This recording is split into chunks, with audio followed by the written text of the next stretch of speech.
Well, good morning. It's me, ｃｈěǒpolical, your host of the party, and today is Wednesday, November 8th, 2023. And here are the things you need to know to get your day started. So we're back on that Fed is done argument, right? Apparently the market just wants to focus on the fact that the Fed is done, whether it is or it isn't. Industrials and tech rally, energy, utilities, and real estate all decline. Gold and oil are both lower. The dollar index is just kissing resistance.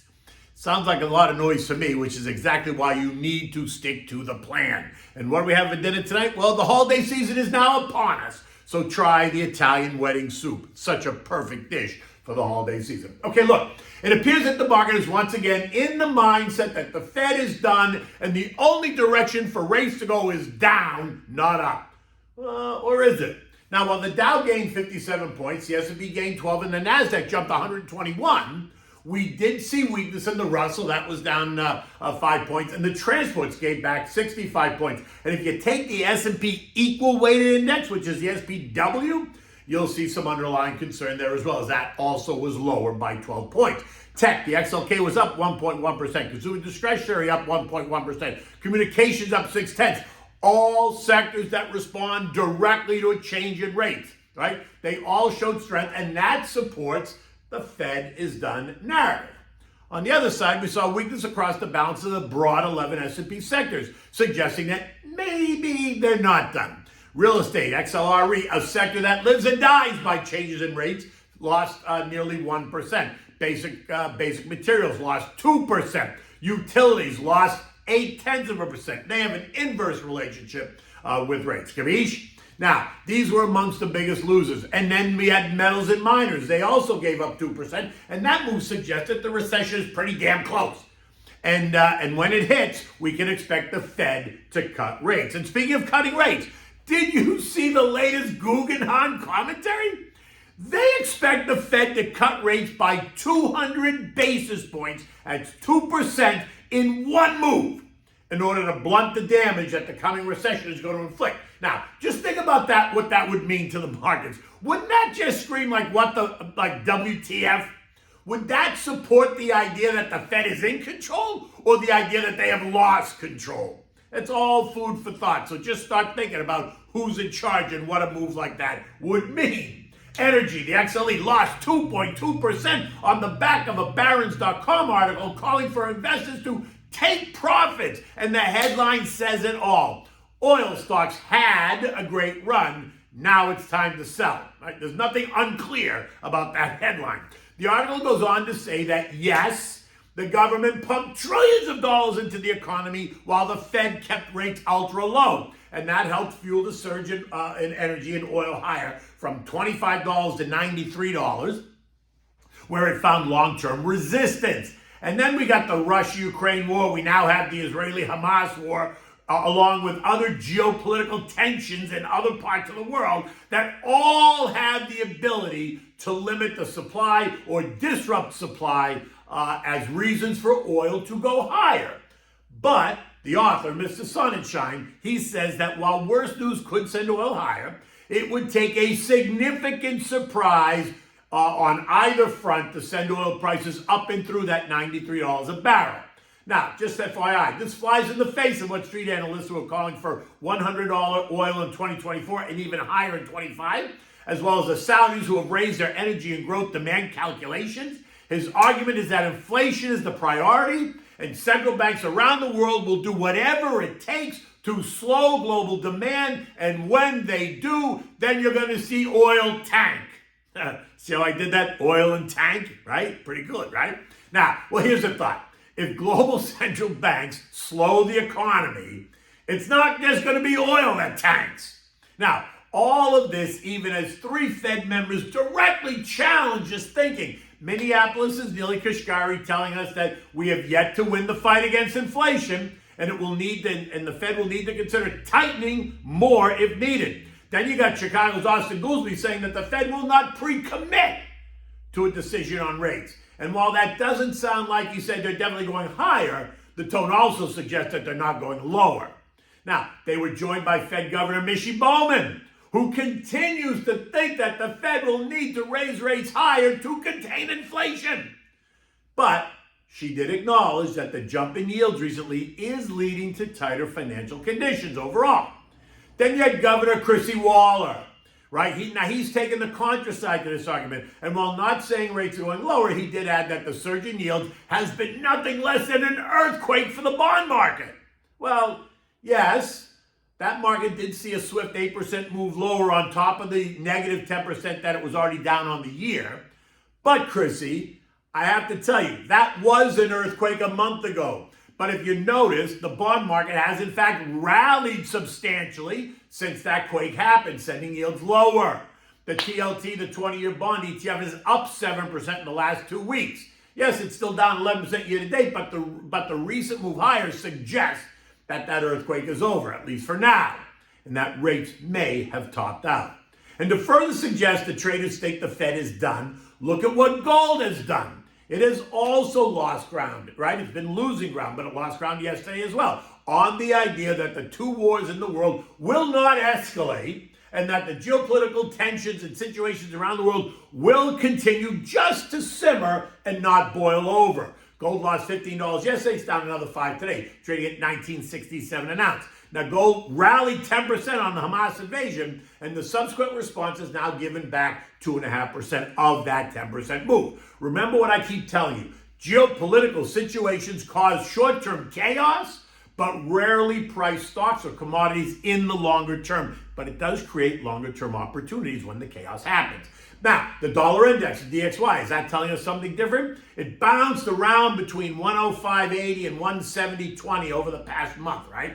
It broke down through support last week, and that suggests also that rates may have topped out.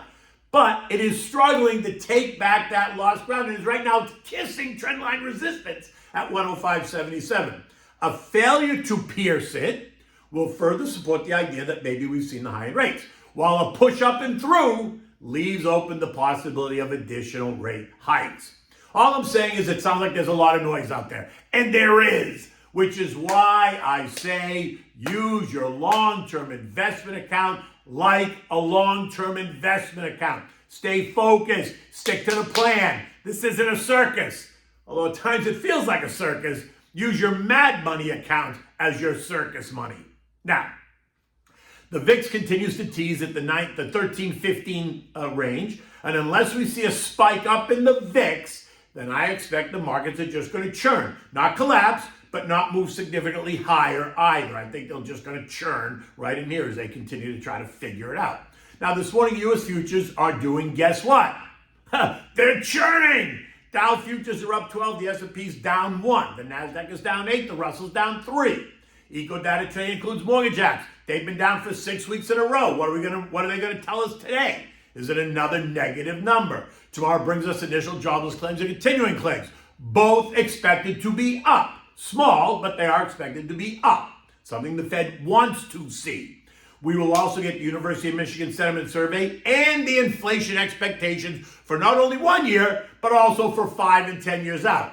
As if you're making your current investment decisions on what the market thinks inflation is going to be in 2023, 2028 to 2033. I mean, I could be dead by 2028. Do you think that's how I'm thinking about investing?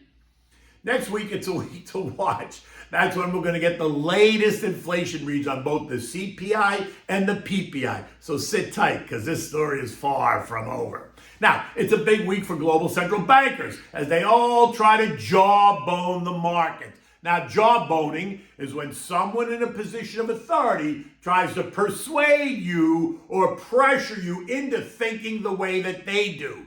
Does the word indoctrinate come to mind?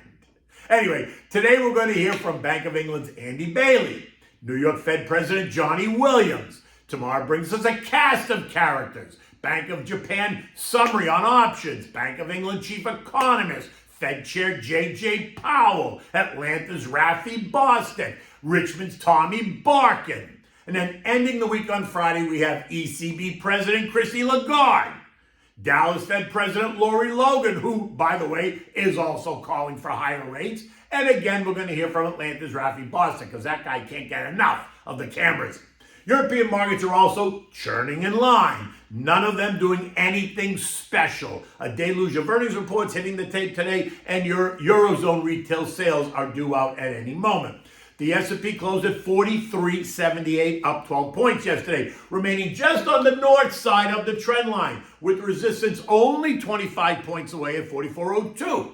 It will be interesting to see how the market reacts if we kiss and test it.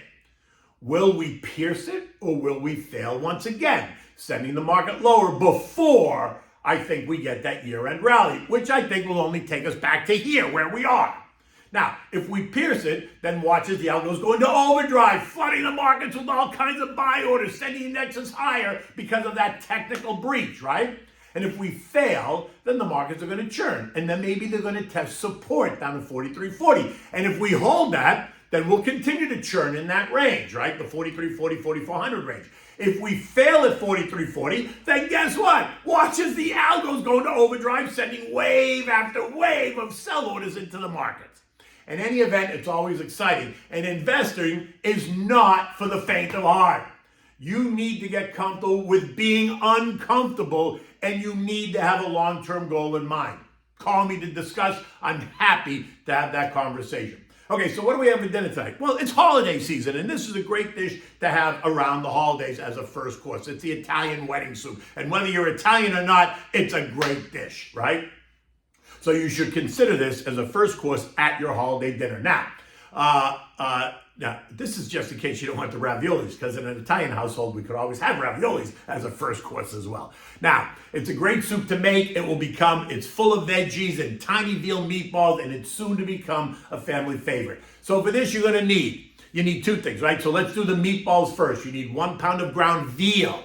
You need fresh breadcrumbs. You need minced garlic, like 2 cloves, chopped fresh parsley leaves, freshly grated pecorino romano cheese, freshly grated parmigiana cheese. You need some whole milk, 1 extra large egg, and that you're going to beat lightly before you put it in, and then you need salt and pepper. Now, for the soup, you need olive oil, minced, diced onions, diced carrots, diced celery, dice them up.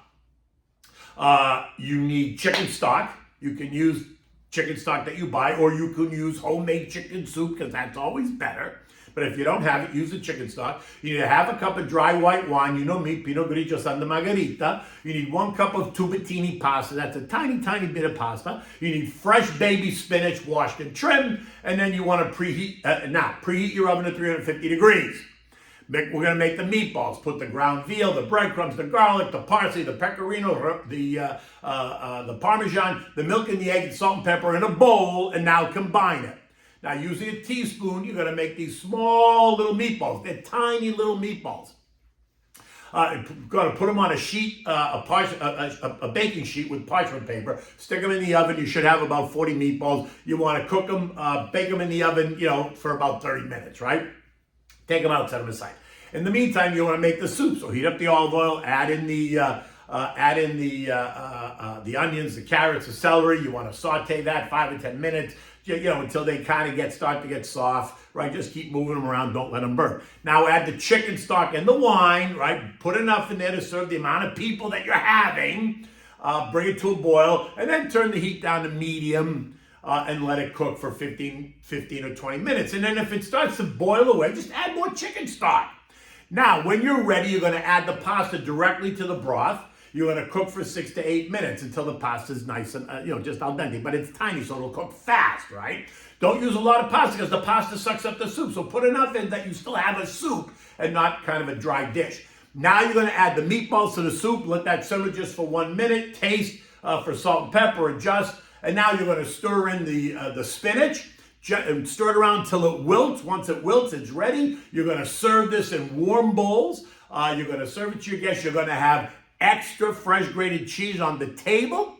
And if you want, you can always serve this with a nice piece of toasted garlic bread. And you can actually put the toasted garlic bread in the bottom of the bowl, and then put the soup over it, so that the bread, helps to suck up some of the soup. And then when you go to eat it after you've finished all your meatballs and soup, it's just delicious. Otherwise, you keep the bread on the side, and you just use it to kind of dip and eat if you want to do it that way. Either way, it's going to be a winner. You're never going to be disappointed. In any event, look, it's another beautiful day here in South Florida, and I am Kenny Polcari. And until tomorrow, take good care.